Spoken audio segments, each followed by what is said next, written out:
Bismillahirrahmanirrahim. Assalamualaikum warahmatullahi wabarakatuh. Perkenalkan, nama saya Muhammad Lutfi, Stambuk D101 18677. Di sini saya akan menjelaskan materi tentang wan prestasi dan sanksi hukumnya. Iya, langsung saja. Wan prestasi disebut juga ingkar janji. Apabila dua pihak A dan B telah membuat perjanjian kontrak, kemudian si B tidak memenuhi kewajiban yang telah disepakati di dalam perjanjian itu, maka si B dapat dikatakan melakukan wan prestasi. Jadi wan prestasi yaitu tidak melaksanakan prestasi atau kewajiban sebagaimana mestinya yang dibebankan oleh kontrak atau perjanjian terhadap pihak-pihak tertentu yang disebutkan di dalam kontrak. Di sini kita akan mengemukakan pengertian-pengertian wan prestasi menurut pendapat ahli hukum dan Kitab Undang-Undang Hukum Perdata KUHP Perdata.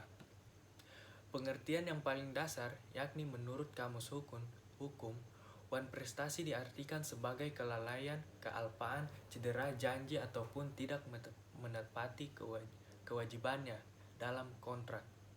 Menurut pendapat seorang ahli hukum bernama Muhammad Yahya Harahap, bahwa wan prestasi sebagai pelaksanaan kewajiban yang tidak tepat waktunya atau dilakukan tidak menurut selayaknya, sehingga menimbulkan keharusan bagi pihak debitur untuk memberikan atau membayar ganti rugi, atau dengan adanya wan prestasi oleh salah satu pihak lainnya dapat menentukan pembatalan perjanjian. Menurut pendapat seorang ahli hukum bernama Muhammad Saifuddin, ia berpendapat bahwa wan prestasi adalah suatu keadaan dalam mana seorang debitur berutang tidak melaksanakan prestasi yang diwajibkan dalam suatu kontrak, yang dapat ditimbulkan karena kesengajaan atau kelalaian debitur itu sendiri dan adanya keadaan memaksa overmatch, dan kemudian merujuk kepada Kitab Undang-Undang Hukum Perdata KUHP Perdata. Pasal 1238 KUHP Perdata yang isinya menyatakan debitur dinyatakan lalai dengan surat pemerintah atau dengan akta sejenis itu atau berdasarkan kekuatan dari perikatan sendiri, yaitu bila perikatan ini mengakibatkan debitur harus dianggap lalai dengan lewatnya waktu yang ditentukan. Maka untuk mengatakan seseorang melakukan wan prestasi atau ingkar janji, harus ada perjanjian atau kontrak terlebih dahulu yang dengannya tercipta hubungan hukum. Kemudian untuk mengukur wan prestasi, adanya kelalaian ataupun kesengajaan dalam memenuhi isi perjanjian atau kontrak ketika pihak yang dibebani kewajiban tidak melaksanakannya sesuai isi perjanjian atau kontrak, maka dapat dinyatakan melakukan wan prestasi. Terdapat 4 macam perbuatan atau indikator sehingga seorang dapat dinyatakan melakukan wan prestasi, yakni 1. Tidak dapat melakukan apa yang disanggupi akan dilakukan.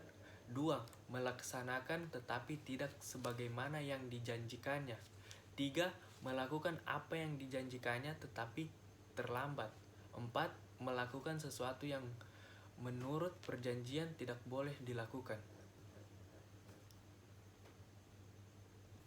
Di sini saya akan menjelaskan contoh kasus PT Freeport Semesta yang bergerak di bidang penambangan emas telah menjalin kerjasama dengan sebuah perusahaan lain bernama PT Tommy Industri yang bergerak di bidang penampungan dan pemasaran emas.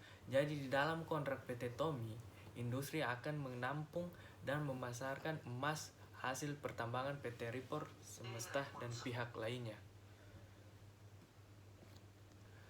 Keduanya bersepakat menuangkan poin-poin kesepakatan mereka dalam kontrak notarial yang dinamakan dengan kontrak penampungan dan pemasaran emas. Salah satu poin di dalam kontrak dinyatakan PT Tommy Industri harus membayar setiap emas hasil tambang PT Freeport semesta seharga 200 gram secara tunai atau selambat-lambatnya 14 hari setelah PT Tommy Industri menerima emas tersebut. Kerjasama keduanya perusahaan itu berjalan lancar selama sekitar 1 tahun.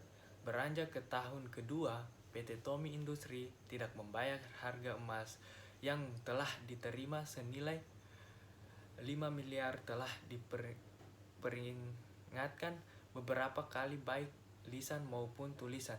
Sudah 3 bulan PT Tommy Industri tidak membayar utangnya.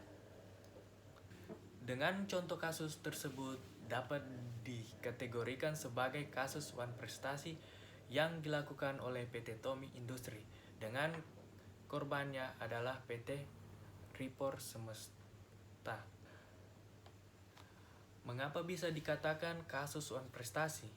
Indikatornya sudah jelas, yakni satu, adanya hubungan hukum antara PT Freeport Semesta dengan PT Tommy Industri tercipta karena adanya persetujuan yang dituangkan ke dalam kontrak penumpangan dan pemasaran emas.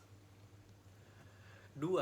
Adanya kelalaian, yakni tidak melakukan apa yang telah disanggupi di dalam kontrak di mana PT Tommy Industri tidak membayar uang sebesar 5 miliar dari harga emas yang telah diterimanya dari PT Freeport Semesta. Jadi, sebagaimana konsekuensi hukum atau sanksi hukum yang bisa dikenakan kepada pelakunya. Untuk melihat sanksi yang bisa dikenakan kepada pelaku dalam hal ini pelakuan prestasi, maka tidak dapat merujuk kepada pasal-pasal di dalam KUHP Perdata. Jadi, saya akan menyebutkan pasalnya. 1. Pasal 1239 KUHP Perdata menyatakan tiap perikatan untuk berbuat sesuatu atau untuk tidak berbuat sesuatu wajib diselesaikan dengan memberikan penggantian biaya, kerugian, dan bunga bila dibetur tidak memenuhi kewajibannya. 2. Pasal 1243 KUHP Perdata isinya menyatakan penggantian biaya, kerugian, dan bunga karena tak dipenuhinya suatu perikatan mulai diwajibkan bila dibetur walaupun telah dinyatakan lalai, tetapi lalai untuk memenuhi perikatan itu, atau jika sesuatu yang harus diberikan atau dilakukannya hanya dapat diberikan atau dilakukannya dalam waktu yang melampaui waktu yang telah ditentukan.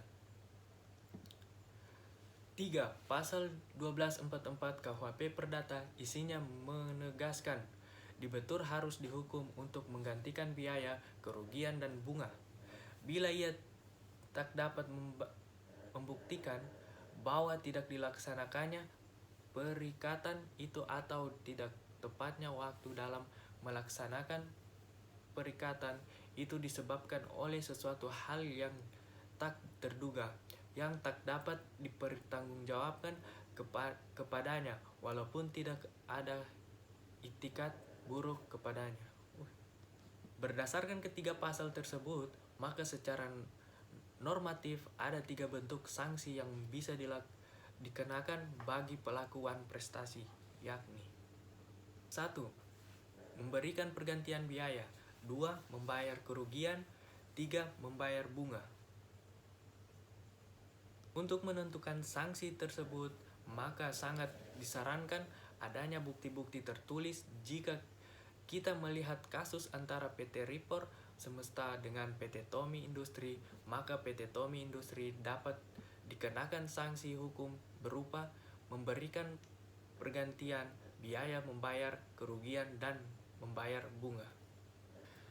Hal ini tentunya harus berdasarkan bukti-bukti yang kuat sehingga dapat ditentukan dengan pasti berapa nilai uang atau barang yang untuk sanksi hukum yang dikenakan kepada PT Tommy Industri tersebut.